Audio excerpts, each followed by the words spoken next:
Combien de fois vous êtes-vous retrouvé au bord du précipice, sentant que votre monde entier s'effondrait sous vos pieds, convaincu que la douleur de la perte vous consumerait tout entière? Nous passons parfois des années à pleurer sur les cendres d'une vie que nous croyions parfaite, sans comprendre que le feu qui a tout détruit était en réalité en train de purifier le sol pour que quelque chose de bien plus grand puisse y pousser. Si vous avez déjà eu le cœur brisé au point de ne plus pouvoir respirer, sachez que vous n'êtes pas seul. Et surtout, sachez que les larmes d'hier sont souvent les fondations des forteresses de demain. C'était exactement le cas de Camille. La lumière de la fin d'après-midi filtrait à travers les immenses baisses vitrées de l'écrin, projetant des ombres dorées sur le parquet en chêne massif. L'atmosphère de la boutique n'avait rien de commercial. C'était un sanctuaire, un lieu où la haute couture rencontrait le silence, où chaque vêtement exposé racontait une histoire, où chaque pli de soie semblait murmurer un secret.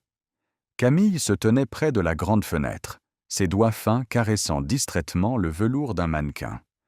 Elle portait une tenue simple, un tailleur-pantalon d'un noir profond, coupé avec une précision chirurgicale qui mettait en valeur sa silhouette élancée et son port de tête royal. Son visage, encadré par des cheveux sombres ramenés en un chignon lâche, était un tableau de sérénité. Mais c'était une sérénité gagnée de haute lutte, une paix forgée dans le feu de l'abandon et de la trahison. Elle regardait sans vraiment voir les voitures de luxe défiler sur l'avenue Montaigne. À 32 ans, Camille avait réussi l'impossible. Elle avait bâti cet empire de ses propres mains, point de couture après point de couture, nuit d'insomnie après nuit d'insomnie. Personne dans le monde très fermé de la mode parisienne ne connaissait vraiment le visage de la créatrice derrière l'écrin. Elle préférait rester dans l'ombre, laissant ses créations parler pour elle, dirigeant son entreprise avec une main de fer dans un gant de velours, entourée d'un personnel fidèle et dévoué qu'elle considérait comme sa famille. Soudain, le silence respectueux du salon fut brisé par le tintement aigu de la porte d'entrée, suivi par le martèlement agressif de talons aiguilles sur le sol de marbre du vestibule. Camille ne se retourna pas immédiatement, mais elle sentit l'atmosphère de la pièce changer radicalement. Une énergie chaotique, bruyante et imprégnée d'arrogance venait de pénétrer dans son sanctuaire. Une voix féminine, stridente et chargée de mépris, résonna. « Non, non, non, ce n'est pas du tout ce que je veux. Vous appelez ça de la haute couture? C'est d'un ennui mortel. Je vous ai dit que je voulais quelque chose d'exclusif. Je suis venu ici parce qu'on m'a dit que c'était le meilleur salon de Paris, mais franchement, je commence à en douter. » Camille ferma un instant les yeux, prenant une lente et profonde inspiration. Elle reconnut la voix de Léa, sa plus jeune assistante, qui tentait de répondre avec une politesse tremblante. « Madame, je vous assure que toutes nos pièces sont uniques. Si vous me permettez de vous montrer la nouvelle collection dans le salon privé… » « Je n'ai pas le temps pour le salon privé », coupa sèchement la cliente. Camille se tourna lentement, ses mouvements fluides et mesurés. Elle observa la scène avec un calme glacial. La femme qui se tenait au centre de la pièce, gesticulant avec impatience, semblait être l'incarnation même du privilège non mérité.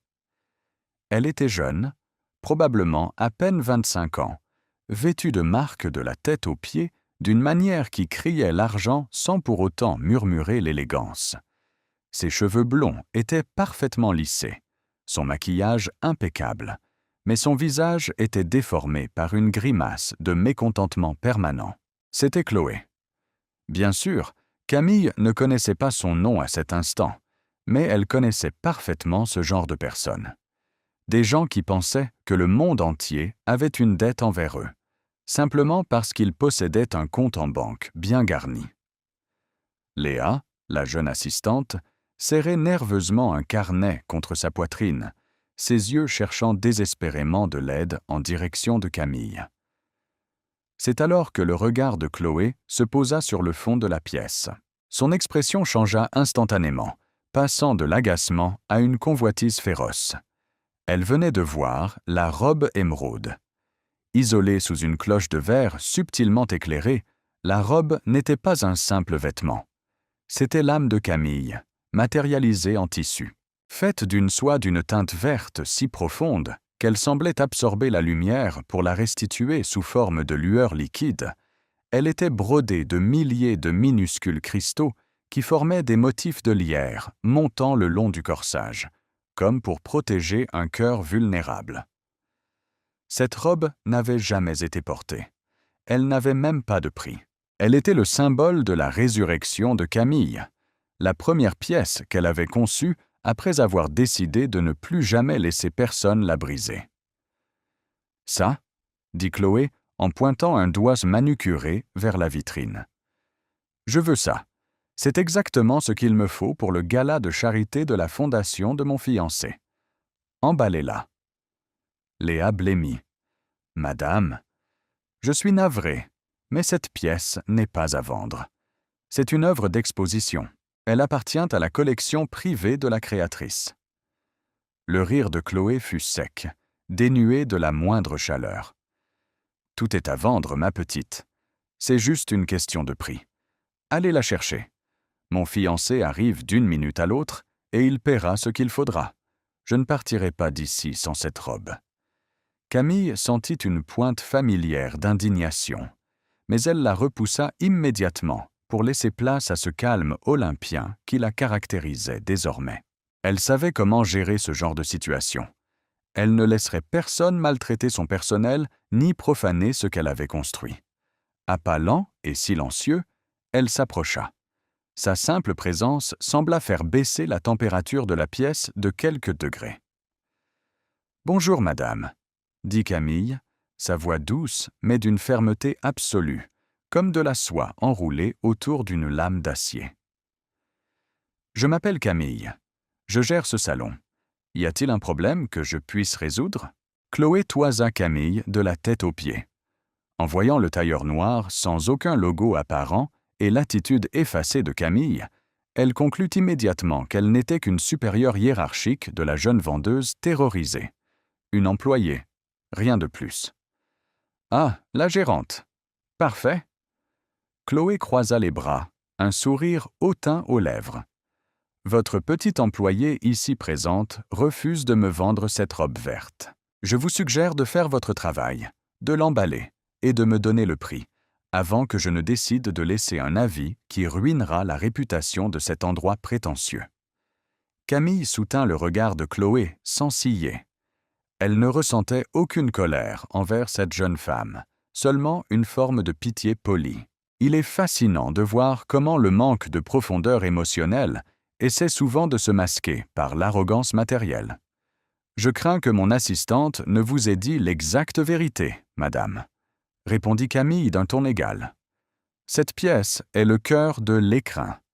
Elle représente l'histoire de notre maison. Elle n'est pas à vendre, peu importe la somme proposée. Je serais ravi de vous concevoir une pièce sur mesure qui correspondrait parfaitement à vos attentes.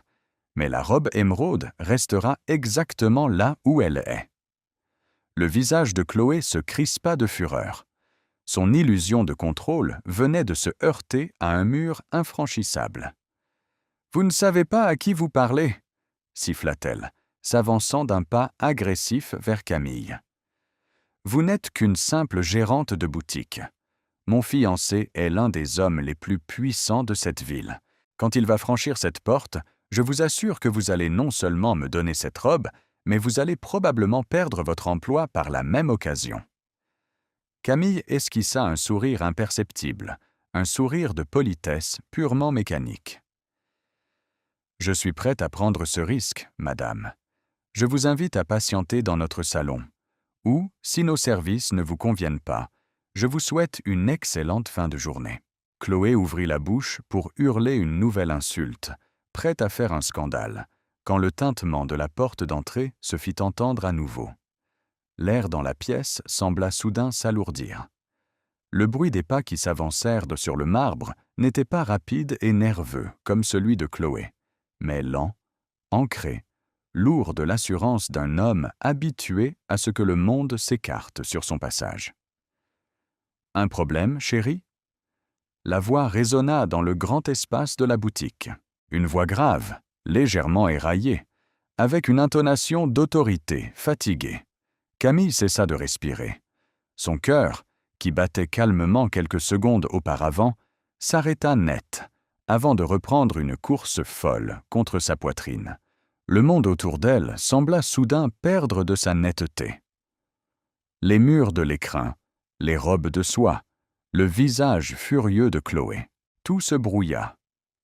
Cette voix, même après 7 ans, même après tout le travail, toute la thérapie, toutes les nuits à reconstruire son âme en miettes, cette voix résonnait encore dans les recoins les plus sombres de sa mémoire. C'était la voix qui lui avait murmuré des promesses d'éternité dans une petite chambre de bonne sous les toits de Paris. C'était la voix qui lui avait juré qu'ils affronteraient tout le monde ensemble. C'était la voix qui, un soir de pluie glaciale, lui avait annoncé par un simple appel téléphonique de quelques secondes qu'il ne rentrerait jamais. Camille se figea, les yeux fixés sur le sol de chêne clair, incapable de lever la tête.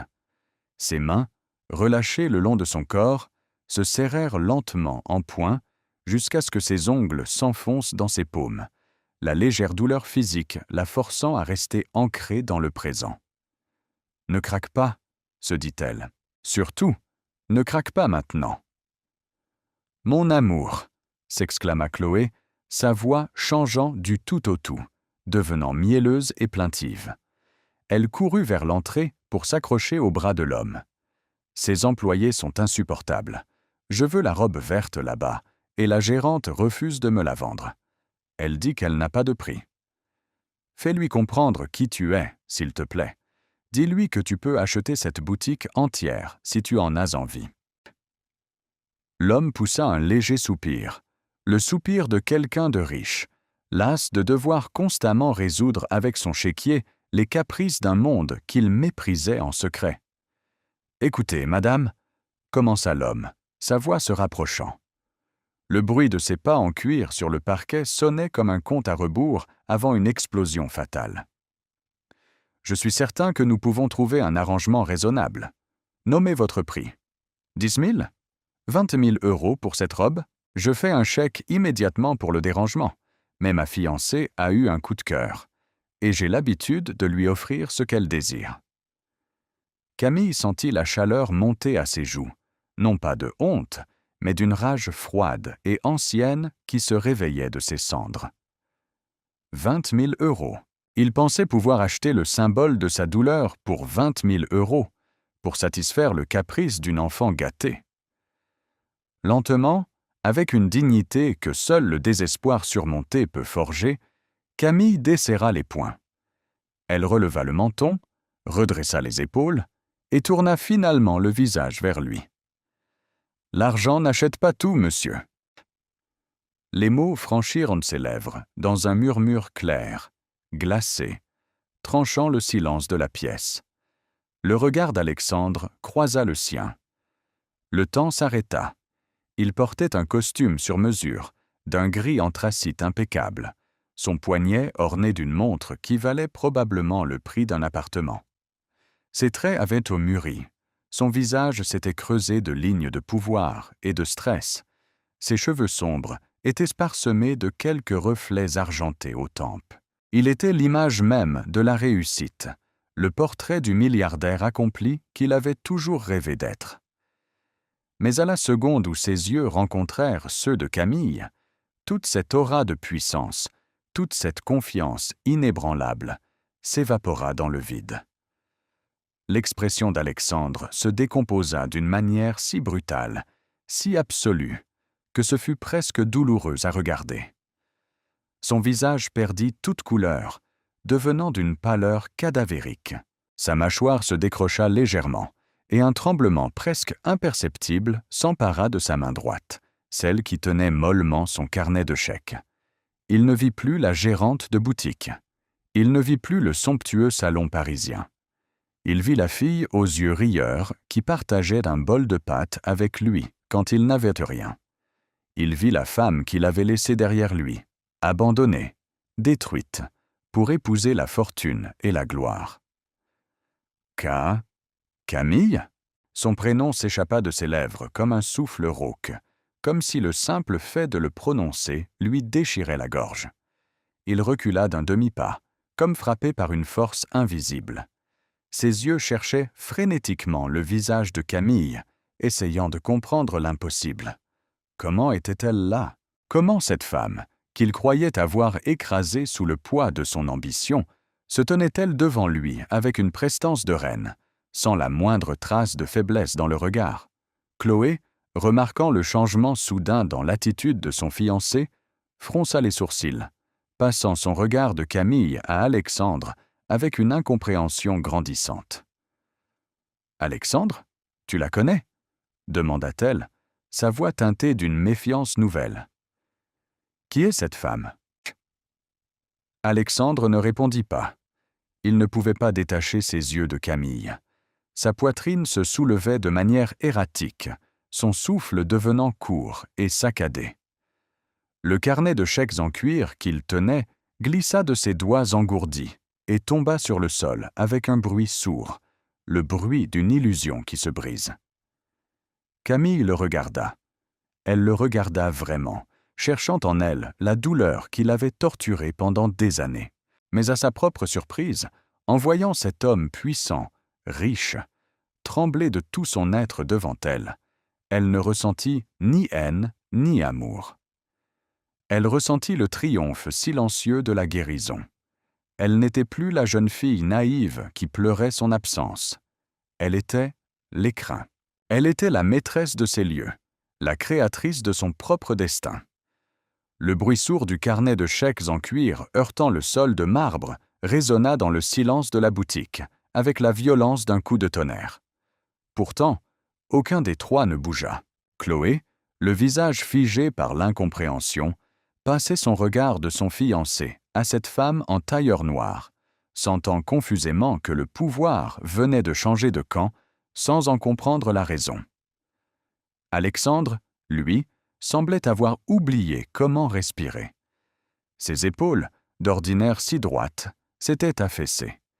Ses mains, qui brassaient des millions chaque jour avec une assurance redoutable, pendaient le long de son corps, tremblantes. Il fixait Camille comme on fixe un fantôme, comme si la réalité elle-même venait de se déchirer pour laisser s'échapper le plus grand de ses péchés. Avez-vous déjà remarqué comment le cerveau humain gère les traumatismes les plus profonds? Pendant des années, on construit des murs, on empile les briques du quotidien, on cimente le tout avec du travail, du succès, de nouvelles routines, en espérant que la créature terrifiante du passé, enfermée dans les caves de notre mémoire, finira par mourir de faim. Mais le passé ne meurt jamais vraiment. Il attend, et parfois, il suffit d'une odeur, d'une voix, ou, comme pour Alexandre, d'un simple regard vert émeraude, pour que tous les murs s'effondrent en une fraction de seconde, ne laissant que la vérité nue et dévastatrice.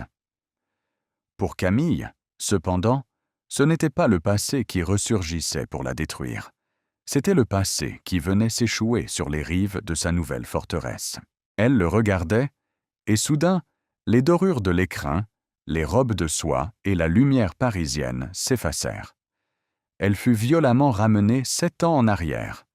L'odeur du café bon marché et de l'humidité froide d'une minuscule chambre de bonne sous les toits de Montmartre envahit ses sens. À l'époque, il n'y avait pas de tailleur sur mesure ni de marbre au sol. Il y avait un lino usé, un radiateur qui fuyait et une fenêtre au vitrage si fin que le vent d'hiver semblait souffler directement dans leurs os. Mais il y avait Alexandre. Le jeune homme qu'elle avait follement aimé n'avait pas de costume gris anthracite, ni de montre hors de prix. Il avait des pulls troués au coude, des cernes profonds sous les yeux, et un feu dévorant dans le regard. Alexandre était un étudiant en finance brillant, un visionnaire qui passait ses nuits à élaborer des plans d'affaires révolutionnaires sur la petite table bancale de leur cuisine, éclairée par une ampoule nue. Camille croyait en lui avec une ferveur presque religieuse. Elle travaillait 10 heures par jour comme serveuse dans un bistrot bruyant, rentrant les pieds en sang et le dos brisé, pour payer leur loyer et ses frais de scolarité. La nuit, pendant qu'il dormait d'épuisement sur ses dossiers, elle s'asseyait près de la fenêtre avec une vieille machine à coudre trouvée dans une brocante, réparant des vêtements pour quelques euros supplémentaires. Ses doigts étaient souvent piqués, couverts de petits pansements, mais chaque point qu'elle cousait était une prière silencieuse pour leur avenir. Elle se souvenait de ces soirées où la fatigue les terrassait. Il la prenait dans ses bras, enfouissait son visage dans son cou et lui murmurait d'une voix vibrante de passion et de frustration. « Un jour, Camille, je te le jure, un jour, le monde connaîtra mon nom. Je t'achèterai les plus belles robes de Paris. Tu n'auras plus jamais froid. Tu n'auras plus jamais à servir le café à des inconnus qui te regardent de haut. Nous serons les rois de cette ville. » Elle souriait, lui caressant tendrement les cheveux. « Je m'en fiche de l'argent, Alex. Tant que je t'ai, je suis la femme la plus riche du monde. Mais l'amour, aussi pur soit-il, ne paie pas les factures. » Et l'ambition d'Alexandre, cette faim de reconnaissance et de pouvoir, a commencé à le ronger de l'intérieur. Il se mettait à haïr cette petite chambre. Il haïssait le bruit du métro. Il haïssait le regard compatissant des banquiers qui refusaient de financer ses projets parce qu'ils n'avaient ni le nom ni le réseau. Puis, la grande opportunité s'était présentée. Une rencontre fortuite, un stage dans un fonds d'investissement prestigieux dirigé par un homme d'affaires redoutable. Alexandre avait commencé à rentrer de plus en plus tard. Il parlait de moins en moins de leurs rêves communs et de plus en plus de chiffres, de fusions, de personnes influentes. Camille, aveuglée par l'amour et l'épuisement de ses propres journées de travail, n'avait pas vu le précipice s'ouvrir sous ses pieds. Elle pensait qu'il construisait leur pont vers la liberté. Elle ignorait qu'il était en train de brûler le pont qui le reliait à elle. Le point de rupture arriva un mardi de novembre. Le ciel de Paris était d'un gris lourd et oppressant. Ce matin-là, Camille n'était pas allée travailler.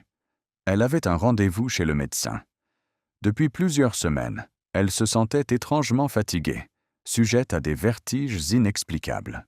En sortant du cabinet médical, elle avait dû s'asseoir sur un banc glacé dans un parc, les mains tremblantes, regardant un petit bout de papier blanc. Elle était enceinte. La peur et une joie indescriptible s'étaient entremêlées dans sa poitrine. Ils n'avaient pas d'argent, l'appartement était minuscule, mais c'était le fruit de leur amour. C'était leur famille qui commençait. Elle avait dépensé ses derniers pourboires de la semaine dans une petite boutique pour bébés, achetant une minuscule paire de chaussons en laine blanche. Elle les avait soigneusement emballés dans une boîte en carton qu'elle avait recouverte d'un ruban de soie verte récupéré sur l'une de ses coutures. Elle avait couru jusqu'à l'appartement, le cœur battant la chamade, préparant un dîner modeste mais soigné, allumant l'unique bougie qu'il possédait. Elle avait posé la petite boîte au centre de la table, attendant. Elle avait attendu à 20 heures, à 21 heures, à minuit. À 1 heure du matin, le téléphone fixe avait sonné. Le bruit strident avait déchiré le silence de l'appartement. Camille avait décroché, le souffle court, craignant un accident. Mais ce n'était pas un accident, c'était un choix. « Camille !» La voix d'Alexandre était différente. Elle n'était plus chaleureuse, ni passionnée, ni même fatiguée. Elle était métallique, froide, distante. « Alex, où es-tu ? Tu m'as fait une peur bleue. Le dîner est froid, mais j'ai... » « Ne m'attends pas, Camille. » L'avait-il coupé. Sa voix tremblait légèrement, trahissant un reste d'humanité qu'il tentait désespérément d'étouffer. « Je ne rentre pas, ni ce soir, ni demain. » Un silence lourd, étouffant, s'était abattu. Camille avait senti le sang se retirer de son visage. « Je ne comprends pas. Tu es en voyage d'affaires pour le fond ? » Camille, écoute-moi bien. J'ai une opportunité unique. Le directeur m'a proposé de prendre la tête de la nouvelle filiale à Londres. C'est le poste que j'attends depuis toujours. Des millions sont en jeu.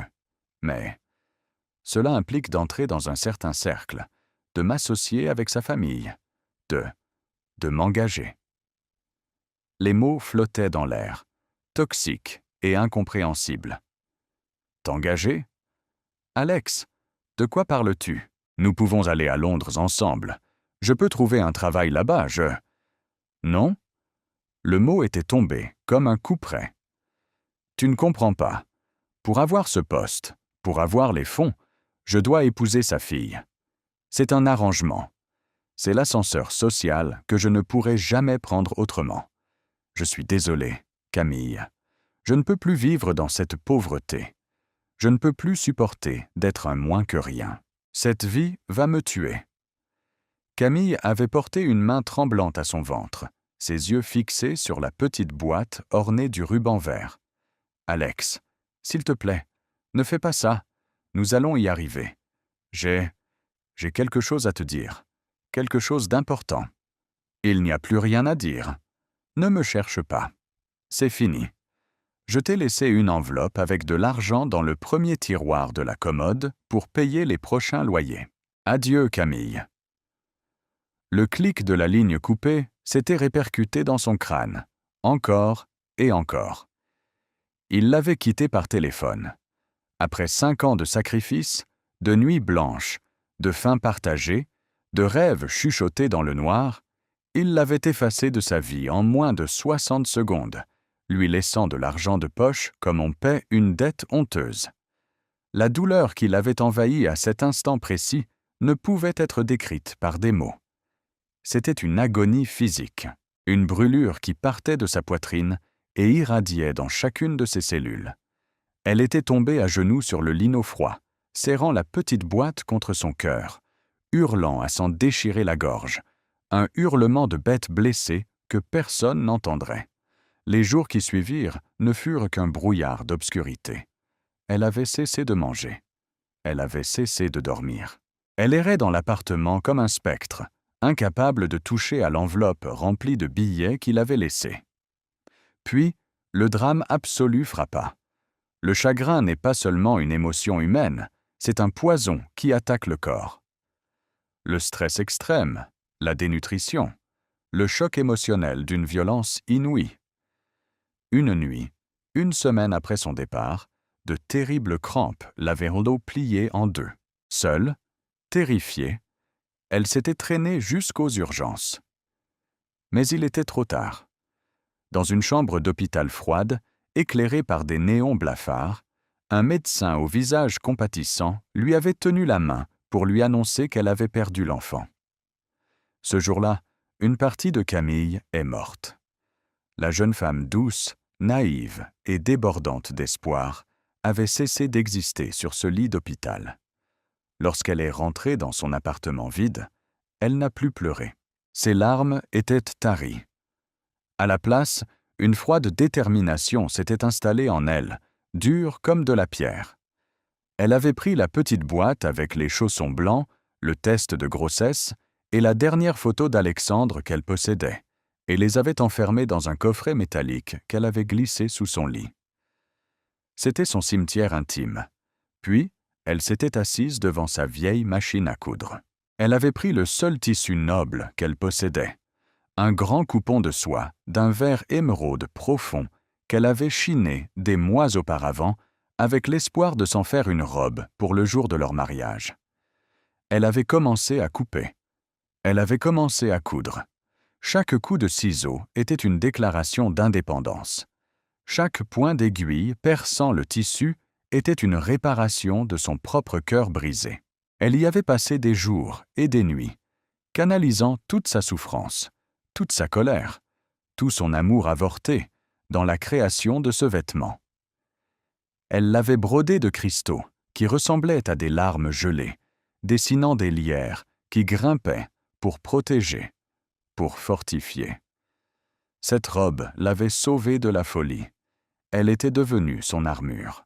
Et c'est cette même robe qui, par un concours de circonstances digne d'un roman, avait été remarquée par l'épouse d'un grand mécène de la mode lors d'une exposition locale, propulsant Camille, avec son talent brut et son esthétique sombre et poétique, dans le monde impitoyable de la haute couture. L'écrin n'était pas né de l'ambition financière. Il était né de la nécessité vitale de survivre à une destruction émotionnelle. Camille cligna des yeux, chassant les ombres de la chambre de bonne de Montmartre pour retrouver la lumière dorée de sa boutique de l'avenue Montaigne. 7 années s'étaient écoulées. 7 longues années où elle avait reconstruit chaque parcelle de sa vie. Elle avait amassé une fortune bien plus grande que l'enveloppe qu'il lui avait laissée. Mais surtout, elle avait acquis une dignité et un respect que l'argent d'Alexandre ne pourrait jamais acheter. Elle regarda l'homme qui se tenait devant elle. Le milliardaire tremblait. Son visage était couvert d'une fine pellicule de sueur froide. Ses yeux, écarquillés par le choc, étaient brillants de larmes contenues. Il venait de comprendre. Il regardait la robe sous la cloche de verre, cette robe verte que sa fiancée capricieuse exigeait d'acheter. Puis, il regardait Camille, et les pièces du puzzle de sa propre monstruosité s'assemblaient dans son esprit terrifié. « Alexandre » murmura Chloé, dont la patience avait atteint ses limites, brisant le silence lourd du salon. « Tu vas rester planté là sans rien dire. Cette femme vient de m'humilier. Je veux que tu la fasses renvoyer immédiatement. Et je veux cette robe, maintenant. » Chloé s'approcha, posant une main possessive sur le bras d'Alexandre, prête à faire un scandale monumental. Camille ne bougea pas d'un millimètre. Elle croisa les mains devant elle, son expression d'une neutralité désarmante, attendant de voir si l'homme qui l'avait vendue pour de l'argent allait, une fois de plus, choisir le pouvoir et le mensonge, ou si les cendres du passé allaient enfin étouffer son arrogance. Le contact de la main de Chloé sur le bras d'Alexandre eut l'effet d'une décharge électrique sur un corps déjà inerte. Le milliardaire tressaillit violemment, comme si la réalité venait de le frapper de plein fouet, mais il ne parvint pas à détacher son regard du visage de Camille. Il était pétrifié, prisonnier d'un cauchemar éveillé dont il était le seul et unique architecte. Camille observait la scène avec une tranquillité presque clinique. Elle sentait le rythme régulier de sa propre respiration, calme et mesuré. Autrefois, la simple idée de revoir cet homme aurait suffi à provoquer chez elle des crises de panique incontrôlables, des nuits entières passées à trembler sous les draps en revivant le son de sa voix au téléphone. Mais aujourd'hui, face à lui, elle ne ressentait qu'un vide étrangement paisible. C'était la preuve ultime que le fantôme qui avait hanté ses nuits n'était plus qu'un homme ordinaire. Un homme qui, malgré ses costumes sur mesure et ses millions, semblait soudain minuscule, écrasé par le poids de sa propre conscience.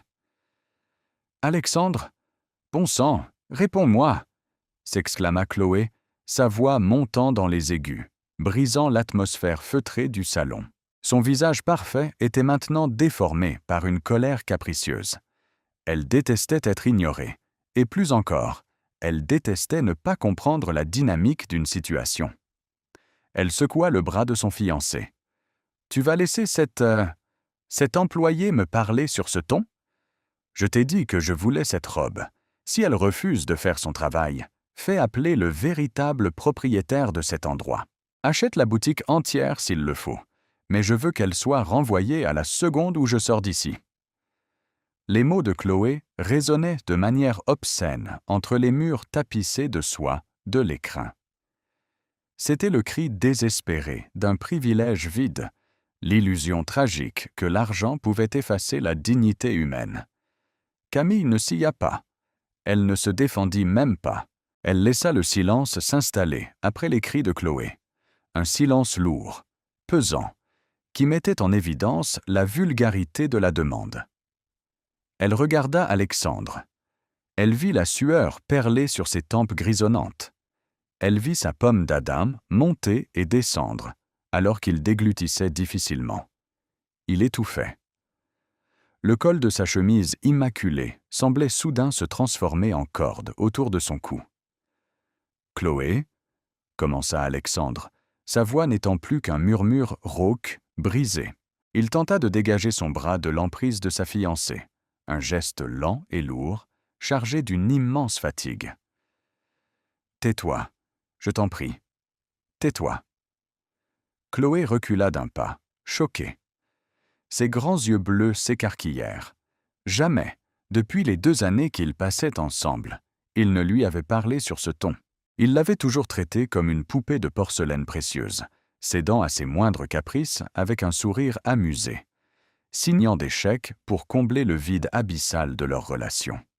« Pardon » s'offusqua-t-elle, les joues rougissant de fureur. « Comment oses-tu me parler ainsi devant du personnel ? C'est elle qui m'insulte en refusant de me servir. Tu devrais me défendre. » Elle se tourna brusquement vers Camille, pointant un doigt accusateur vers son visage placide. « Et vous, vous allez voir ce qu'il en coûte de défier des gens comme nous. Vous ne savez pas qui je suis. Je vais m'assurer que vous ne trouviez plus jamais de travail dans cette ville. » C'est à cet instant précis qu'une nouvelle présence se fit sentir dans la pièce. Madame Dubois, la première d'atelier et bras droit de Camille, s'avança depuis l'arche menant au salon d'essayage privé. C'était une femme d'une 60aine d'années, à l'allure aristocratique, vêtue d'une robe grise impeccable, un mètre de couturière élégamment drapé autour de son cou comme un collier de perles. Elle avait entendu les éclats de voix et venait protéger son sanctuaire, mais surtout protéger la femme qu'elle considérait comme sa propre fille. Madame Dubois s'arrêta à quelques pas de Chloé, son regard perçant jaugeant la jeune femme avec un dédain subtil et magistral. « Je vous prie de bien vouloir baisser d'un ton dans cette maison, mademoiselle, » déclara Madame Dubois, sa voix polie mais tranchante comme le fil d'un rasoir.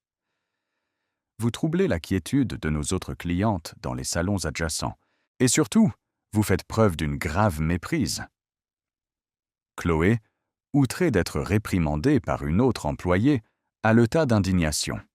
« Une méprise ? La seule méprise ici, c'est votre insolence à toutes. Appelez immédiatement la personne en charge. Je veux parler à la créatrice. Je veux parler au propriétaire de cet établissement minable. » Madame Dubois esquissa un fin sourire, un sourire dénué de toute joie, qui ne reflétait qu'une vérité froide et implacable. Elle se tourna légèrement vers Camille, s'inclinant imperceptiblement en signe de profond respect. « Mademoiselle, » reprit Madame Dubois en fixant Chloé dans les yeux, « vous vous adressez déjà à elle. Madame n'est pas une simple gérante, ni une employée. Madame est l'âme de cette maison. Elle est la fondatrice, l'unique propriétaire et la créatrice en chef de l'écrin. C'est elle qui a dessiné, coupé et cousu de ses propres mains la robe que vous convoitez avec tant de véhémence. » L'effet de ces mots dans la pièce fut cataclysmique. La mâchoire de Chloé se décrocha. Le rouge de la colère quitta instantanément son visage pour laisser place à une pâleur de craie. Sa main resta suspendue en l'air, le doigt toujours pointé vers Camille, mais il tremblait maintenant de honte et d'incrédulité. Elle regarda le tailleur sobre de Camille, son absence de bijoux tapageurs, sa posture effacée, et réalisa soudain que l'élégance véritable n'avait pas besoin d'être hurlée. Elle venait de menacer de ruiner la réputation de l'une des femmes les plus influentes et secrètes de la mode parisienne, dans son propre salon. L'humiliation qui s'abattit sur elle fut si violente qu'elle en eut le souffle coupé. Mais la véritable justice émotionnelle de cet instant ne résidait pas dans la gêne de Chloé. Elle se trouvait dans le regard d'Alexandre. Camille gardait les yeux fixés sur lui. Elle le regardait absorber l'information. Elle vit la révélation s'enfoncer en lui comme une lame acérée. La femme qui l'avait abandonné. La femme qu'il avait jugée indigne du monde, de pouvoir auquel il aspirait. La femme qu'il avait laissée s'effondrer seule, avec une enveloppe de billets de banque pour solder l'amour de sa vie. Cette même femme n'avait pas seulement survécu, elle avait triomphé. Elle avait bâti un empire de ses propres mains, avec sa propre sueur, sans jamais compromettre son âme, tandis que lui avait vendu la sienne pour gravir les échelons. Alexandre se sentit soudain atrocement sale.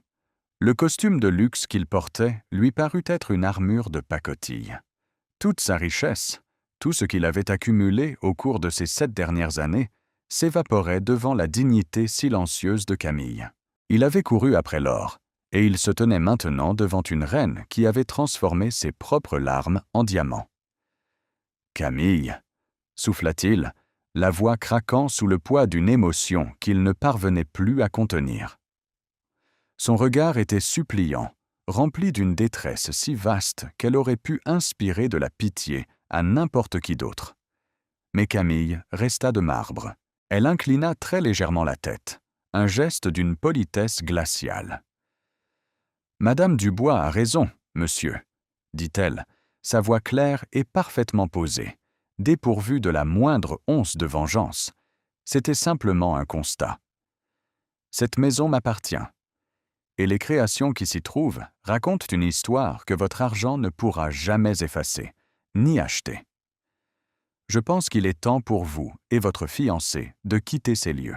Nous n'avons rien qui puisse correspondre à vos exigences. » Le mot « fiancé », prononcé par Camille, agit comme un déclencheur sur Alexandre. Il tourna lentement la tête vers Chloé. Il la regarda, comme s'il la voyait pour la toute première fois. Il vit la superficialité, l'exigence vide, la cruauté puérile d'une enfant gâtée. Il vit dans les yeux de cette femme tout ce qu'il était devenu lui-même. Une coquille vide, obsédée par l'apparence, dépourvue de toute substance émotionnelle. Il réalisait soudain que son ascension sociale fulgurante n'avait été qu'une descente aux enfers de son propre humanisme. Chloé, sentant le regard de son fiancé changer, paniqua. Elle tenta de rattraper la situation, son orgueil tentant vainement de survivre au naufrage. « Alexandre, on s'en va. Cet endroit est ridicule. Elle ment sûrement. Tu vas laisser cette couturière nous chasser? Allons ailleurs. Je ne veux plus de son horrible robe verte de toute façon. » Elle tenta de reprendre son bras, mais Alexandre fit un pas de côté, évitant son contact avec un dégoût viscéral qui n'était pas dirigé vers elle, mais vers lui-même. « Ne la touche pas, » murmura-t-il d'une voix si sombre, si chargée de dégoût qu'elle figea Chloé sur place. Il releva les yeux. Son regard balaya le carnet de chèques toujours étalé sur le sol de marbre, symbole pathétique de sa propre inutilité. Puis, il fixa de nouveau Chloé. « C'est fini, Chloé. » Les mots tombèrent dans le silence du salon, lourdement, sans appel. Il n'y avait pas de colère dans sa voix. Il n'y avait pas de drame théâtral. Il y avait seulement le son sec et définitif d'un câble qui se rompt. Chloé cligna des yeux, hébétée. « Quoi? Qu'est-ce que tu dis? Tu plaisantes? À cause d'une robe?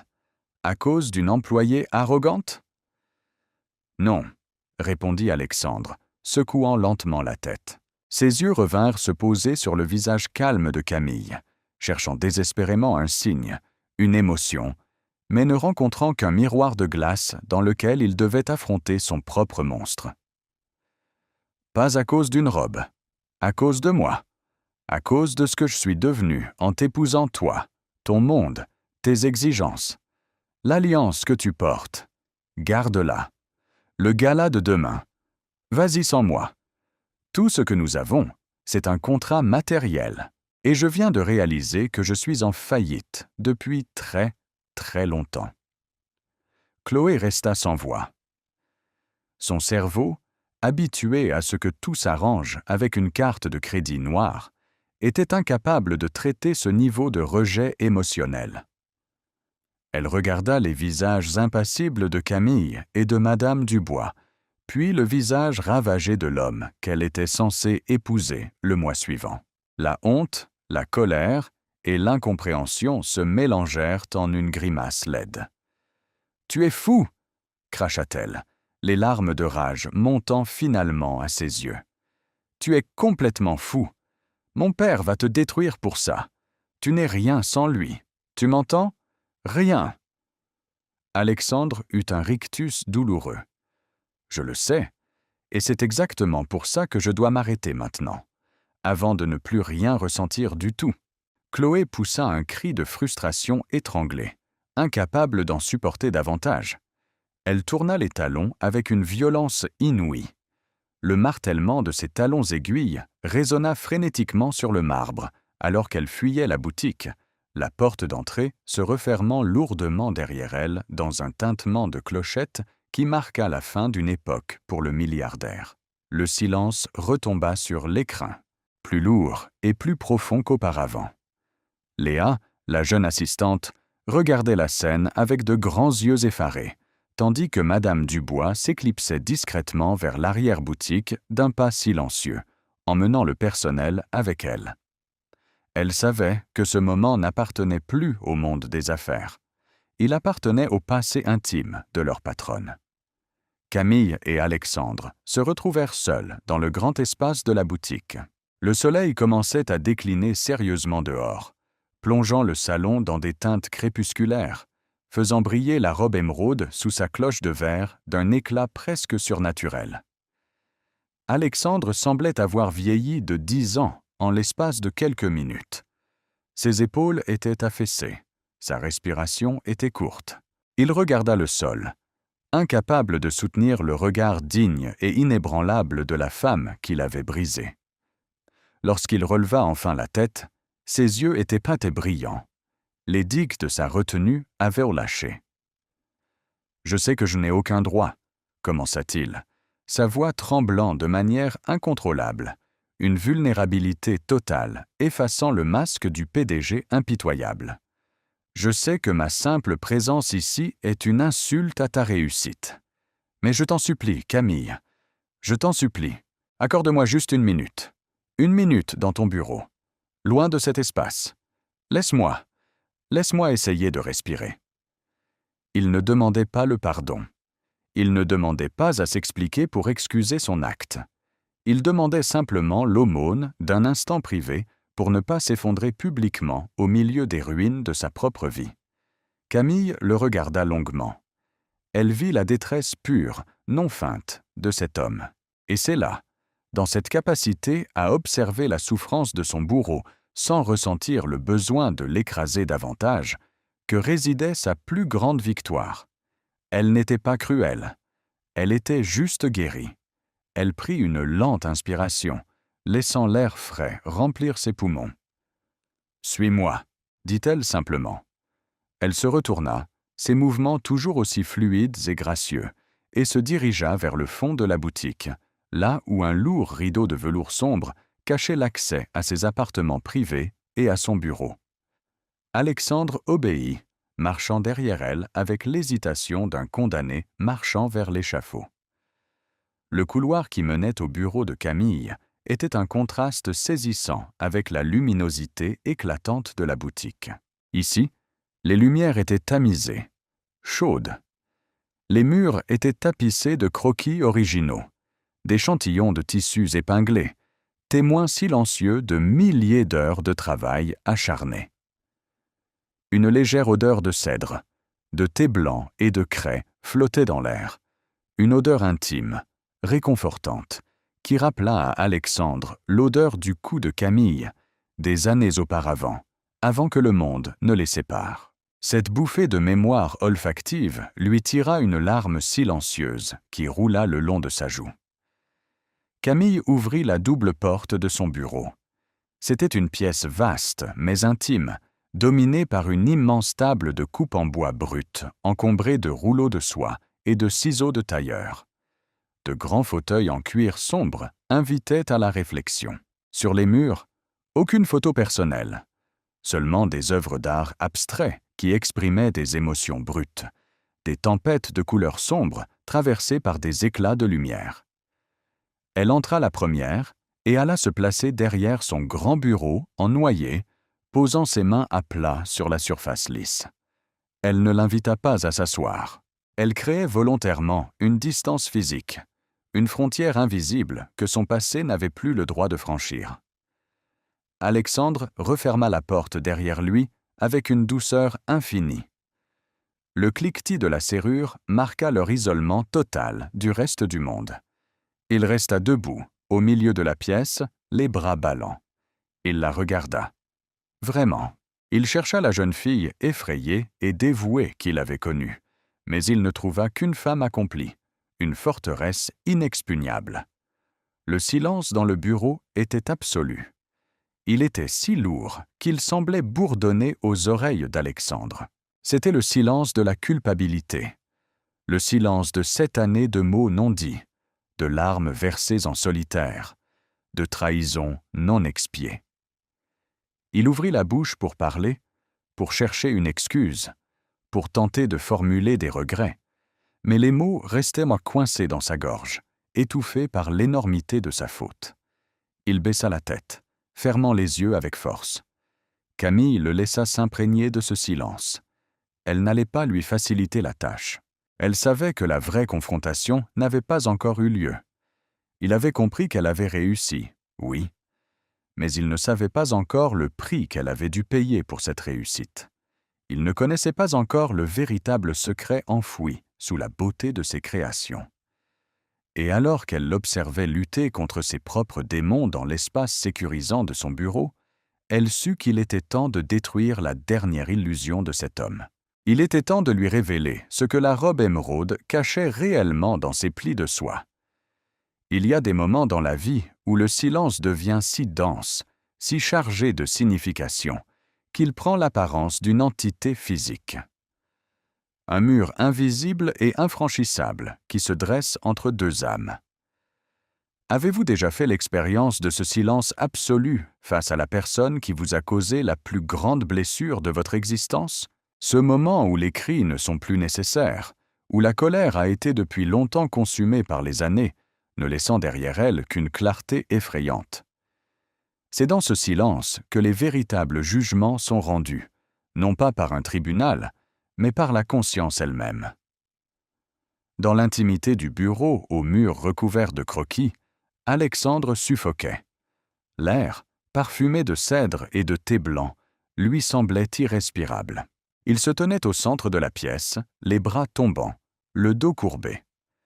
Toute la prestance du milliardaire arrogant qui, quelques minutes plus tôt, pensait pouvoir acheter le monde entier avec un simple stylo et un carnet de chèques, s'était désintégré. Il n'était plus qu'un homme mis à nu, confronté au reflet de sa propre lâcheté. Camille, elle, restait parfaitement immobile derrière son grand bureau, en noyer massif. Elle ne le regardait pas avec triomphe. Il n'y avait aucune lueur de vengeance dans ses yeux sombres. Et c'était précisément cette absence de haine qui détruisait Alexandre. Si elle avait crié, si elle l'avait insulté, s'il avait pu voir de la fureur sur son visage, il aurait pu s'accrocher à l'illusion qu'il comptait encore pour elle, même de façon négative. Mais la froideur placide de Camille était le signe définitif de son détachement. Elle avait survécu à son absence. Pire, elle avait fleuri dans la terre aride qu'il lui avait laissée. Camille. Son prénom franchit les lèvres d'Alexandre, comme une plainte étouffée. Il fit un pas incertain vers le bureau, comme un naufragé s'approchant d'un rivage inaccessible. Ses mains tremblaient de façon si incontrôlable qu'il dut les serrer en poing pour tenter de masquer sa défaillance. Je ne sais pas par où commencer, balbutia-t-il, la voix brisée, éraillée par des années de mensonges qu'il n'avait jamais osé s'avouer. Pendant 7 ans, j'ai répété ce moment dans ma tête, des milliers de fois, dans des chambres d'hôtels de luxe, dans des avions privés, au milieu de conseils d'administration où je ne ressentais qu'un vide absolu. Je me disais que si un jour je te revoyais, je saurais quoi dire. Je saurais comment t'expliquer. Comment te demander pardon. Il leva les yeux vers elle, cherchant désespérément un signe d'empathie, un léger tressaillement de ses paupières. Mais le visage de Camille restait un masque de marbre serein. L'argent, le pouvoir, continua-t-il, les mots se bousculant dans sa bouche, pressé de sortir avant que le courage ne l'abandonne. Tu te souviens de ce que je disais, dans notre petite chambre? Je voulais conquérir le monde pour nous. Je voulais que tu ne manques jamais de rien. Mais le système, les opportunités, ils exigent une rançon. Quand le père de Chloé m'a offert cette direction à Londres, ce n'était pas juste un poste. C'était l'entrée dans un cercle fermé à double tour pour les gens comme nous, les gens d'en bas. Il fallait prouver son allégeance. Il fallait couper les ponts avec son passé. Alexandre ferma les yeux, une grimace de douleur traversant ses traits tirés. J'ai cru que je faisais le sacrifice nécessaire. J'ai cru que la douleur de te perdre s'atténuerait avec le temps, étouffée par le succès. Mais c'était un mensonge. Chaque jour, chaque putain de jour depuis ce coup de téléphone, je vis avec un fantôme. J'ai épousé un fantôme. J'ai bâti un empire de fantômes. Je regardais les femmes dans les rues de Londres, espérant apercevoir ta démarche. Je cherchais ton rire dans les soirées mondaines glaciales. Et quand je suis tombé sur Chloé, elle n'était qu'un instrument, une clé pour ouvrir une porte. Je pensais pouvoir jouer le jeu sans perdre mon âme. Mais je l'avais déjà perdu le soir où je t'ai dit adieu. Il s'arrêta, le souffle court. Les larmes, qu'il avait refusé de verser pendant des années, brouillaient maintenant sa vue. Il s'attendait à ce qu'elle le coupe, à ce qu'elle rejette ses explications misérables. Mais Camille laissa le silence s'installer à nouveau. Un silence thérapeutique qui forçait Alexandre à entendre la vacuité de ses propres excuses. Lorsqu'elle prit enfin la parole, sa voix était douce, posée, dépourvue de toute agressivité. Ce n'était pas la voix d'une victime, mais celle d'une observatrice impartiale, presque philosophique. Il est fascinant, Alexandre, de voir comment l'esprit humain parvient à justifier l'injustifiable pour protéger son propre ego, murmura Camille, ses doigts fins caressant lentement la surface en bois de son bureau. Tu parles de sacrifice. Tu parles d'un système qui exigeait une rançon. Mais tu oublies une chose fondamentale. Personne ne t'a mis un pistolet sur la tempe. Elle se leva de son fauteuil avec une grâce lente et majestueuse. Son tailleur noir, coupé à la perfection, absorbait la lumière tamisée de la pièce. Elle contourna le bureau pour s'appuyer contre le rebord, croisant les bras sur sa poitrine. Elle était maintenant à moins de 2 mètres de lui. Alexandre sentit son parfum, ce mélange familier et bouleversant, mais il n'osa pas esquisser le moindre mouvement vers elle. « Tu as fait un choix », poursuivit-elle, ses yeux sombres plongeant directement dans les siens, le forçant à ne pas détourner le regard. « Tu n'as pas choisi l'ascenseur social par nécessité. Tu l'as choisi par vanité. Tu ne supportais plus de ne pas être regardé, d'être un homme ordinaire dans un monde qui valorise le factice. Tu m'as sacrifié sur l'autel de ton propre orgueil, et tu as appelé ça de l'ambition pour pouvoir te regarder dans le miroir chaque matin. » Alexandre baissa la tête, incapable de soutenir la vérité implacable de ces mots. Chaque syllabe prononcée par Camille agissait comme un scalpel, disséquant les couches de déni qu'il avait construites pour survivre à sa propre culpabilité. « L'enveloppe, Alexandre. » La mention de ce détail fit frissonner le milliardaire de la tête aux pieds. « Tu te souviens de cette enveloppe » demanda Camille, sa voix s'abaissant d'un demi-ton, devenant soudainement plus intime, plus lourde. « Celle que tu avais laissée dans le premier tiroir de la commode. Des billets de banque froids, alignés avec précision. C'était censé être quoi? Une indemnité de licenciement affectif? Le prix de 5 années de ma vie, de mes sacrifices pour payer tes études, de mes nuits à coudre pour que nous ayons de quoi manger le dimanche? Tu pensais que cet argent allait effacer l'effondrement de mon univers? Camille, je t'en supplie, murmura-t-il, des larmes silencieuses traçant des sillons brillants sur ses joues. Ne dis pas ça. J'étais lâche. J'étais terrifié à l'idée d'affronter ton regard. J'ai fui comme un misérable. Je sais que je suis un monstre. Tu n'es pas un monstre, Alexandre. Les monstres relèvent de la mythologie. Tu es simplement un homme faible, ébloui par une lumière artificielle. Elle secoua doucement la tête. Mais ce que tu as fait, ce que tu as déclenché ce soir-là, tu n'en as aucune idée.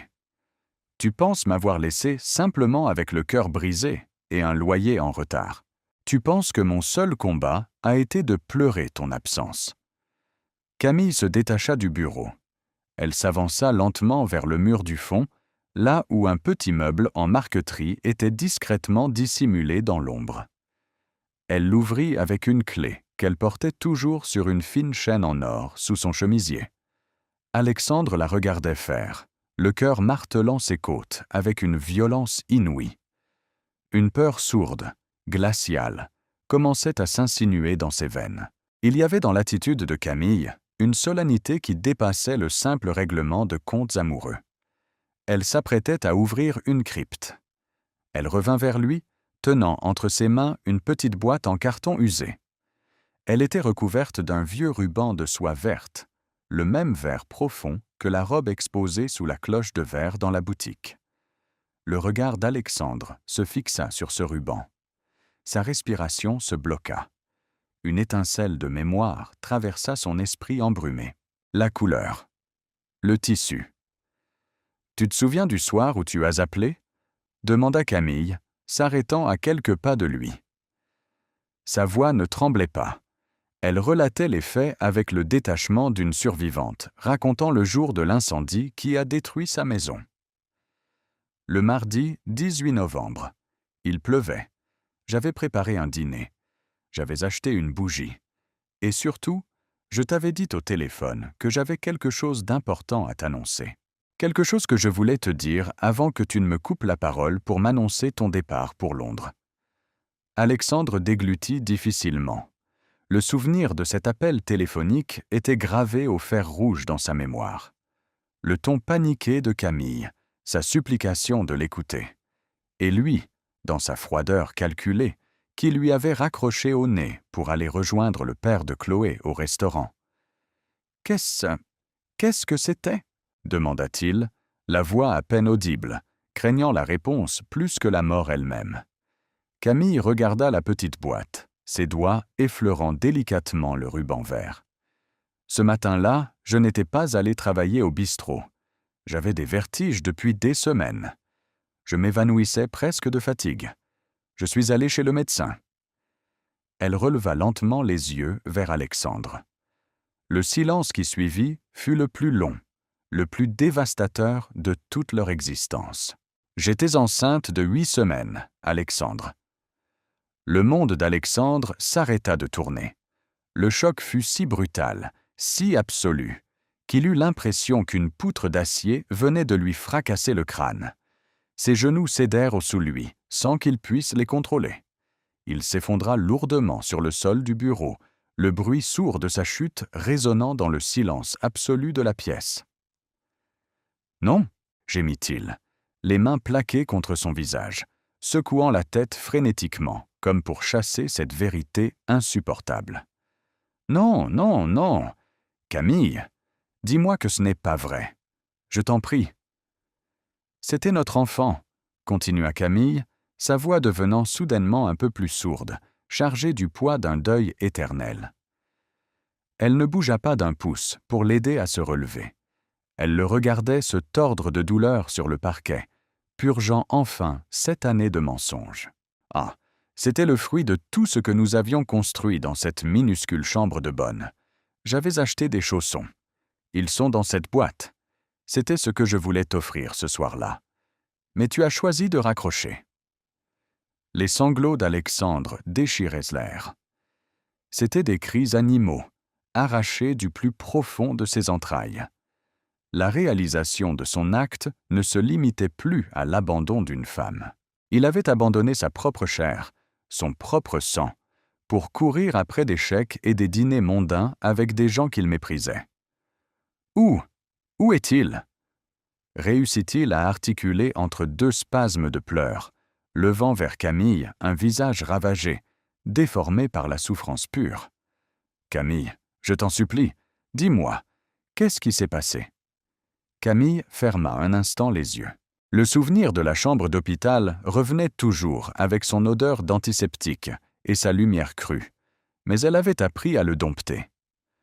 Le chagrin, Alexandre, n'est pas qu'une idée abstraite, expliqua-t-elle, reprenant son calme impérial. C'est une violence physique.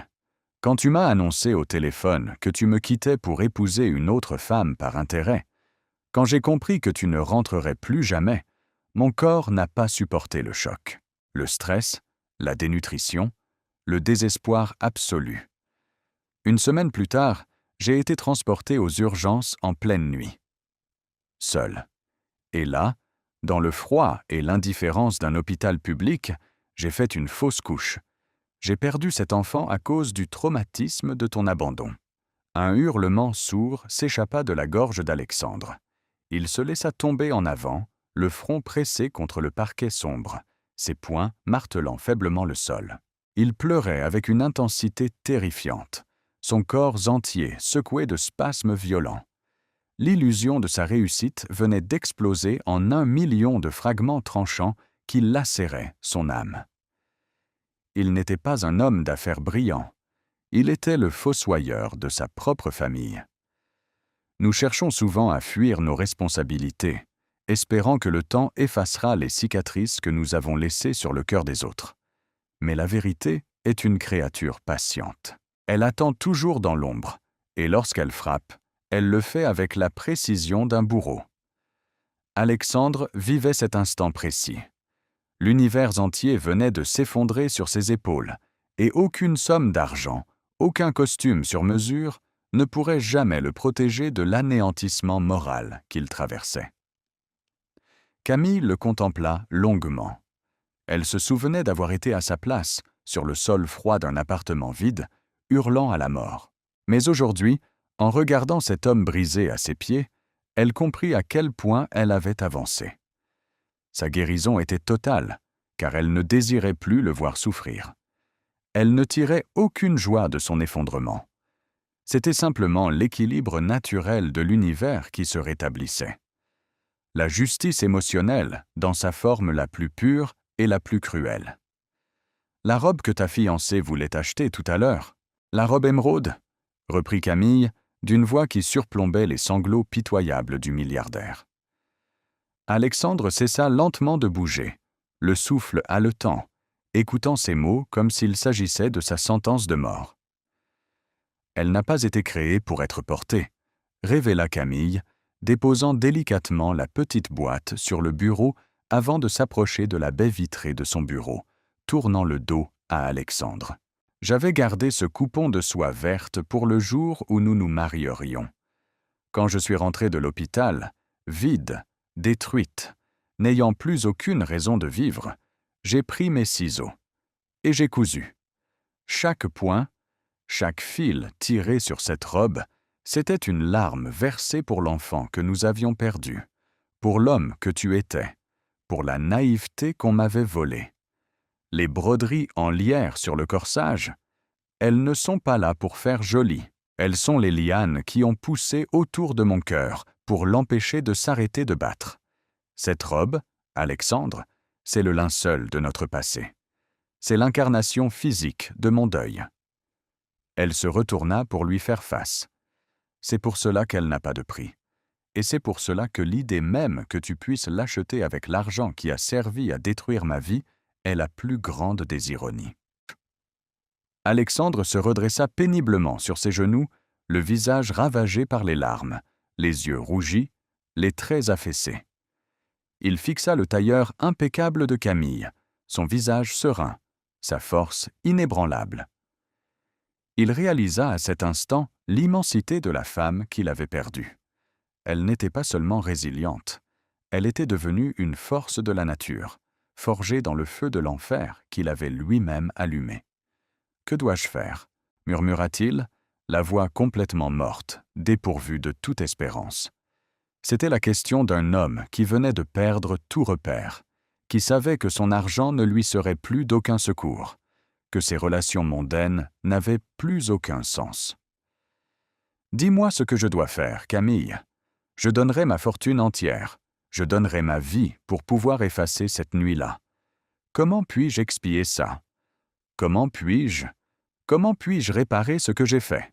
Il leva vers elle un regard implorant, cherchant une punition, une tâche à accomplir, n'importe quoi qui pourrait alléger le poids insoutenable de son péché.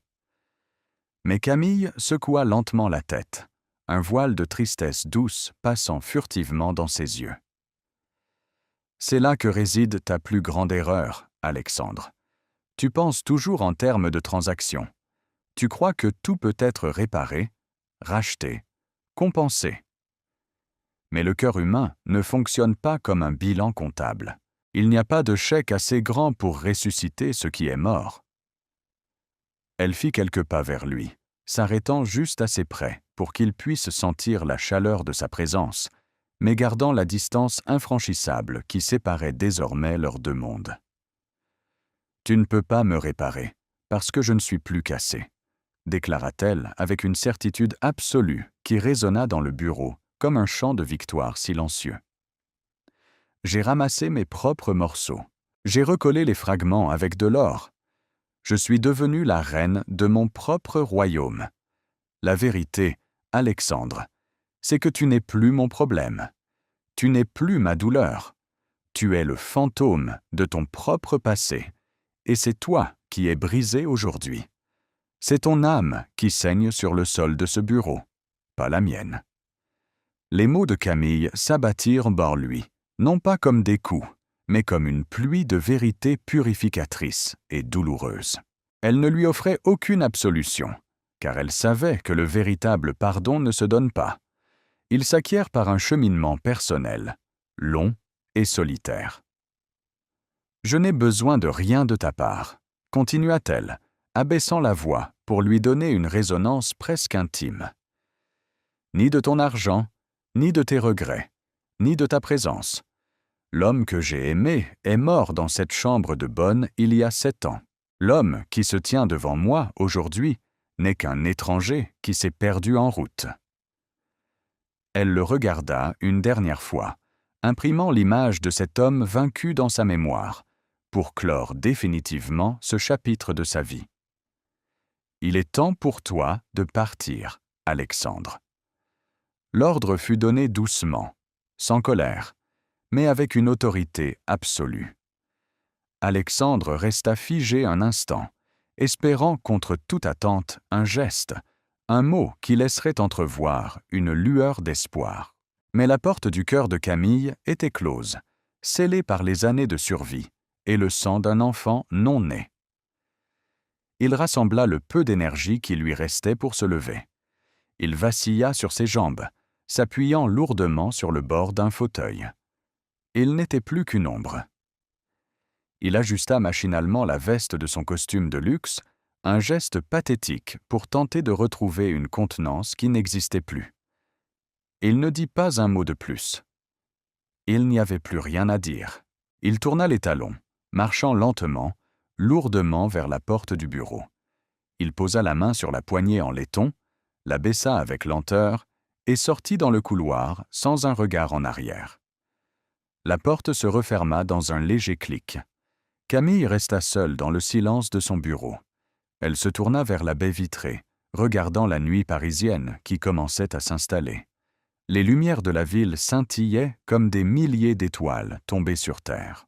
Elle laissa échapper un long et profond soupir, sentant la dernière once de tension quitter ses épaules.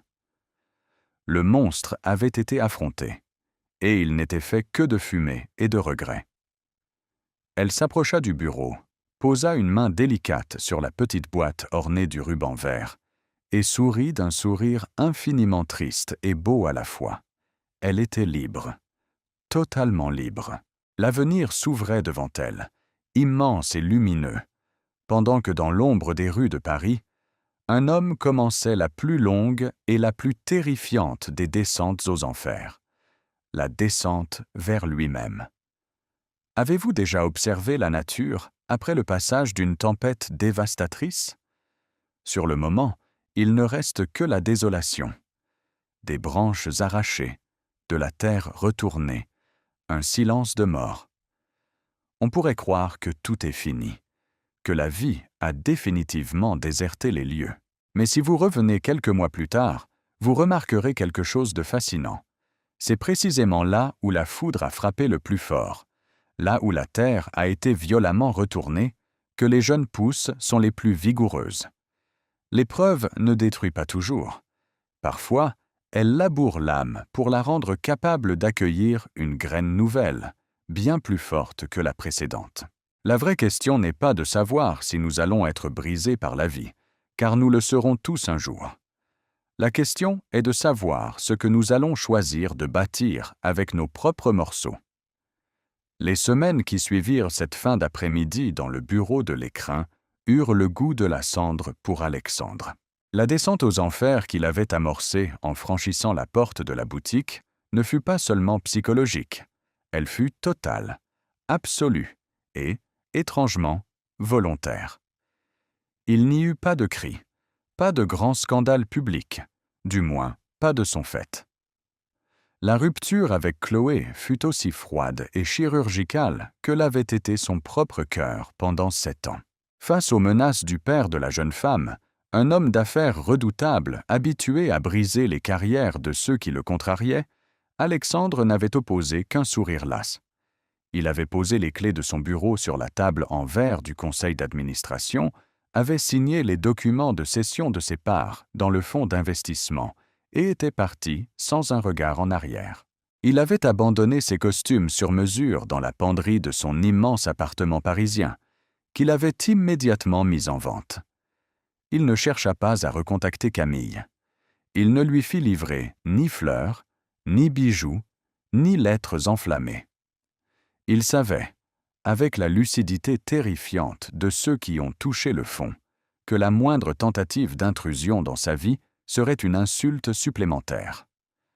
L'argent, qui avait été son Dieu et son bourreau, lui faisait soudain horreur. Il comprit que pour espérer un jour se regarder dans un miroir sans avoir la nausée, il devait se dépouiller de tout ce qu'il avait volé à la vie au prix de son âme. Camille, de son côté, continua de régner sur son empire avec la grâce tranquille qui la caractérisait. Le fantôme d'Alexandre avait enfin quitté les recoins sombres de son esprit. Le monstre n'était plus. En le voyant pleurer sur le sol de son bureau, elle avait assisté aux funérailles de ses propres peurs. Elle dormait mieux. Ses créations prirent une tournure nouvelle, abandonnant les teintes sombres et protectrices pour des couleurs plus douces, plus lumineuses, comme si une aube nouvelle se levait sur son talent. Puis, un matin d'octobre, alors que la pluie lavait les trottoirs de l'avenue Montaigne, Madame Dubois déposa le courrier sur le bureau en noyé de Camille. Parmi les invitations mondaines et les factures des fournisseurs, il y avait une simple enveloppe en papier kraft. Pas d'expéditeur, juste son prénom, écrit avec cette écriture penchée et nerveuse qu'elle aurait pu reconnaître entre mille. Camille hésita un instant. Son cœur ne s'emballa pas, mais une vague curiosité la poussa à ouvrir l'enveloppe avec son coupe-papier en argent. Il n'y avait pas de lettre à l'intérieur. Pas de grande déclaration de repentir. Il n'y avait qu'un document officiel, imprimé sur du papier à en-tête d'un grand hôpital public parisien, celui-là même où elle avait échoué 7 ans plus tôt. C'était un certificat de donation. Une somme colossale avait été versée pour rénover intégralement l'aile de la maternité et créer une unité de soutien psychologique de pointe pour les femmes victimes de fausses couches et de deuils périnataux. Tout en bas du document, dans la case réservée au nom du donateur, il était simplement écrit « Au nom d'un ange oublié ». Camille sentit un frisson parcourir sa colonne vertébrale. Elle passa doucement le bout de son doigt sur ces quelques mots.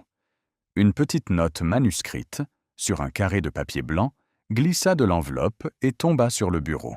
« Je ne demande ni ton pardon, ni ton attention. Le pardon serait une insulte à ta douleur. Je passe simplement mes journées à essayer de recoudre ce que j'ai déchiré, même si ce n'est pas avec tes fils. Merci Camille. Merci d'avoir été la lumière qui a foudroyé mes ténèbres. » Camille regarda le papier pendant de longues minutes. Elle ne pleura pas. Elle esquissa un sourire doux, presque imperceptible. Pour la première fois depuis des années, elle ressentit du respect pour l'homme qu'il tentait de redevenir. Elle plia soigneusement le reçu et le rangea, non pas dans la boîte aux souvenirs douloureux, mais dans le tiroir de son bureau, comme la preuve silencieuse qu'aucun être humain n'est jamais totalement perdu s'il accepte de regarder sa propre laideur en face. Les mois passèrent, se transformant en saison. L'hiver recouvrit Paris de son manteau gris. Puis le printemps fit éclore les bourgeons dans les jardins du Luxembourg. Loin de l'agitation parisienne, Camille s'était retirée pour quelques jours dans sa maison de campagne. Un vieux manoir en pierre entouré de vergers, situé dans une vallée paisible de Normandie. C'était son refuge, l'endroit où elle enlevait son armure de créatrice de génie pour redevenir simplement une femme ancrée dans la terre. Elle portait un grand gilet en laine épaisse, ses cheveux étaient attachés en une tresse désordonnée, et ses mains portaient des traces de terre, témoins de sa matinée passée à entretenir ses rosiers. Le soleil de fin d'après-midi déclinait doucement, peignant le ciel de teintes abricots et violacées. Camille était assise sur le perron, une tasse de thé fumant entre les mains, observant le vent jouer dans les hautes herbes. Le silence n'était troublé que par le chant lointain des oiseaux. Le bruit sec de pneus crissant sur les graviers de l'allée principale l'attira de sa rêverie. Elle posa sa tasse et se leva lentement. Une voiture de location très ordinaire venait de s'immobiliser devant le grand portail en fer forgé de la propriété. Le moteur se tut, la portière s'ouvrit et un homme en descendit. Camille plissa les yeux.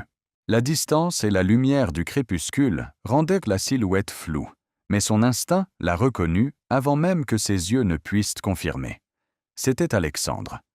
Mais il n'avait plus rien du milliardaire glacé de l'avenue Montaigne. Il portait un pantalon en toile simple, des chaussures de marche usées et une veste en velours côtelé qui avait vu des jours meilleurs. Ses cheveux étaient un peu plus longs. La petite touche de gris sur ses tempes s'était étendue, encadrant un visage qui avait perdu son arrogance pour gagner une patine de sagesse fatiguée. Il resta près de sa voiture, de l'autre côté du portail fermé. Il ne chercha pas à l'ouvrir, ni même à appeler. Il se tenait là, les mains dans les poches, la regardant depuis la limite exacte de son territoire, attendant que la maîtresse des lieux décide de son sort. Camille sentit son rythme cardiaque s'accélérer légèrement, mais ce n'était plus de la panique. C'était l'appréhension naturelle face à un chapitre de sa vie qui revenait frapper à sa porte, porteur d'une énergie totalement nouvelle.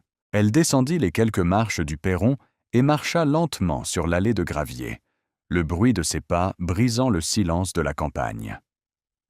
Elle s'arrêta à 1 mètre du portail. De fins barreaux de fer noir les séparaient. Ils se regardèrent longuement. La lumière dorée caressait le visage d'Alexandre, révélant les nouvelles lignes creusées autour de ses yeux. Des lignes qui parlaient de nuits blanches, de remises en question profondes, de douleurs acceptées. « Bonjour Camille », dit-il enfin. Sa voix était grave, dépouillée de toute assurance factice, vibrante d'une sincérité brute. « Bonjour Alexandre », répondit-elle, son ton égal, ni accueillant ni hostile. Elle observait son attitude, la façon dont ses épaules étaient relâchées, la douceur nouvelle dans son regard. « Je suis désolé de me présenter ainsi, sans prévenir, » reprit-il, baissant un instant les yeux avant de retrouver les siens. « Je te promets que je ne franchirai pas cette grille si tu me demandes de partir. Je disparaîtrai de ta vue immédiatement. Je voulais juste... Je devais te voir de mes propres yeux, pour être sûr que tu étais réel, que tu allais bien. » Camille croisa les bras sur sa poitrine, non pas pour se protéger, mais pour s'ancrer dans le sol. « Je vais très bien, Alexandre. Comme tu peux le voir, l'empire de l'écrin se porte à merveille, et mes rosiers n'ont jamais été aussi fleuris. » Un léger sourire, empreint d'une tristesse douce, effleura les lèvres de l'homme. « Je n'en doutais pas. tu as toujours su faire pousser des miracles dans les terres les plus arides. » Il fit un demi-pas en arrière, comme pour lui prouver physiquement qu'il respectait son espace. « J'ai reçu le papier de l'hôpital, » dit doucement Camille, laissant le silence absorber sa déclaration. C'était généreux. Ce n'était pas de la générosité, Camille. C'était la moindre des choses. C'était la première pierre de ma propre reconstruction. Je travaille maintenant avec une association. J'aide de jeunes entrepreneurs issus des quartiers difficiles à monter leur dossier de financement. Je leur apprends à ne pas se faire dévorer par le système que j'ai moi-même vénéré autrefois. Je vis simplement. Je ne porte plus de montre. Et curieusement, j'ai l'impression d'avoir enfin du temps. Camille observa ses mains. Elles ne tremblaient plus. Elles semblaient fortes, apaisées. L'homme qui se tenait devant elle n'était plus le jeune étudiant affamé de pouvoir, ni le milliardaire suffisant. Il était devenu un homme en quête de rédemption, un pèlerin sur le chemin de sa propre conscience. « Pourquoi es-tu ici, Alexandre ?» demanda-t-elle, sa voix se faisant un peu plus douce, teintée d'une véritable curiosité humaine. Il prit une profonde inspiration, regardant le vieux manoir en pierre derrière elle, puis la fixant avec une intensité bouleversante. « Parce que j'ai passé les 2 dernières années à nettoyer les décombres de mon âme. J'ai déconstruit chaque mensonge que je me racontais. J'ai affronté mes propres démons, seul dans le noir.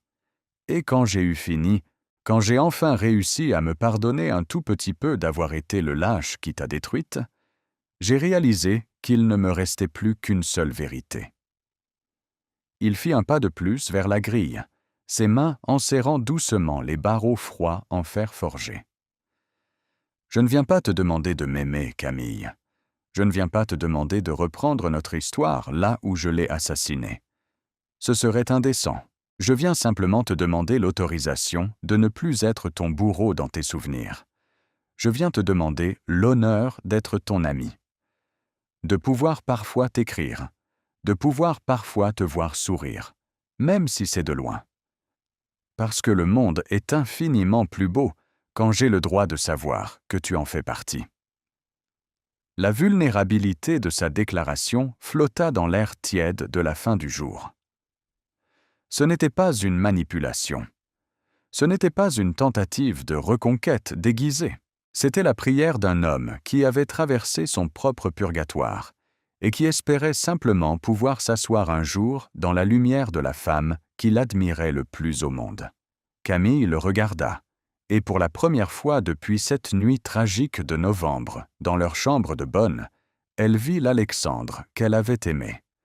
Non pas l'étudiant ambitieux, mais l'âme brillante et sensible qui se cachait autrefois sous ses peurs d'enfant pauvre. Il avait fallu qu'il gagne le monde pour comprendre que la seule chose qui valait la peine d'être possédée était la paix de l'esprit. Le cœur de Camille, recouvert de cicatrices d'or, comme ces poteries japonaises sublimées par leur fêlure, battit d'un rythme nouveau. Le pardon n'est pas un interrupteur que l'on actionne. C'est un soleil qui se lève lentement, chassant les ombres millénaires pour réchauffer une terre endormie. Elle baissa les bras. Elle s'avança vers le portail. Ses doigts fins se posèrent sur la vieille serrure en fer. Elle la fit tourner avec un cliquetis sourd qui résonna comme une promesse dans le crépuscule. Le lourd portail s'ouvrit lentement, dans un léger grincement. Alexandre baissa les yeux vers le passage ouvert, n'osant y croire. Son souffle se bloqua dans sa gorge. « L'eau bout pour le thé », murmura Camille, un véritable sourire, chaleureux et radieux, illuminant son visage. « Tu peux entrer, Alexandre ?» Il leva les yeux vers elle, ses propres yeux brillants de larmes de gratitude. Il franchit la grille avec une révérence silencieuse. Ils ne se prirent pas dans les bras. Il n'y eut pas de baiser passionné. Il n'y en avait pas besoin. Il y avait quelque chose de bien plus grand, de bien plus profond. La naissance d'une connexion d'âme à âme, purifiée par le feu de l'épreuve. 3 années supplémentaires s'écoulèrent. Si vous vous promeniez un dimanche après-midi dans les jardins de ce même manoir normand, Vous y verriez une scène d'une paisible banalité, mais d'une profondeur inouïe. Camille et Alexandre marchant côte à côte dans les vergers. Lui, portant un simple pull en cachemire, racontant avec passion les progrès de ses jeunes élèves. Elle, écoutant avec bienveillance, son bras glissé naturellement sous le sien, la tête posée contre son épaule. Leur amour n'était plus la flamme dévorante et dépendante de leur jeunesse. C'était un feu de cheminée tranquille, un abri sûr contre les tempêtes du monde. Alexandre avait prouvé, jour après jour, par de petites attentions constantes, par un respect absolu de son indépendance, qu'il était devenu l'homme qu'elle méritait. Et Camille, en acceptant d'ouvrir à nouveau son cœur, avait découvert que la capacité à aimer, après avoir été détruite, était la plus grande victoire qu'un être humain puisse remporter sur l'adversité. Ils ne parlèrent plus jamais de la robe émeraude. Elle resta exposée dans le salon de l'écrin, sous sa cloche de verre, non plus comme le symbole d'un deuil, mais comme le monument de leur résilience commune. Parfois, nous pensons que la fin d'une relation marque la fin de notre vie. Nous restons figés dans la douleur, convaincus que ceux qui nous ont blessés sont des monstres irrécupérables et que nous sommes condamnés à porter nos fardeaux seuls. Mais la vie, dans sa sagesse implacable, a le don de redistribuer les cartes. Les bourreaux peuvent devenir des guérisseurs, à condition de trouver le courage de descendre affronter leurs propres ombres.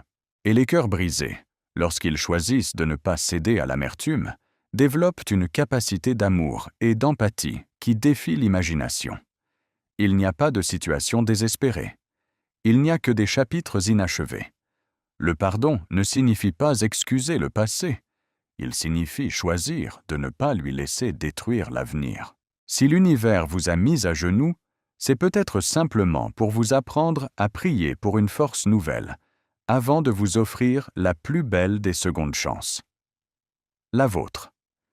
Si cette histoire de résilience, de pardon et de renaissance a touché quelque chose en vous aujourd'hui, si elle vous a rappelé que la lumière finit toujours par percer l'obscurité, prenez un instant pour vous abonner à la chaîne. Laissez-moi en commentaire la leçon que vous retenez de l'histoire de Camille et Alexandre. Et n'oubliez pas d'aimer cette vidéo pour aider d'autres âmes à trouver leur chemin. Prenez soin de vous. Et souvenez-vous que les plus belles histoires s'écrivent souvent après les chapitres les plus sombres. À très bientôt.